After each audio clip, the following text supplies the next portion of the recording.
Kambodzsa ruhagyárai és cipőműhelyei ismert márkáknak dolgoznak. A fizetés alig elég szobára és ételre. A túlóra gyakori, a szakszervezetek gyengék. Más veszély is van. Emberek hívnak magas fizetésű irodai munkára. Elveszik a telefonjukat és online csalásokra kényszerítik őket.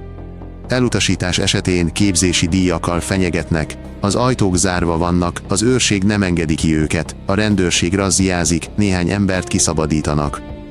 De a lakással járó álommunka hirdetések újra megjelennek, valaki mindig beleegyezik, az iskola útja drága és hosszú, ezért a gyerekek otthon maradnak. Segítenek a földeken vagy ételt árulnak az út mellett. Az egyenruha és a tankönyvek pénzbe kerülnek, iskolai étkezés nem mindig van.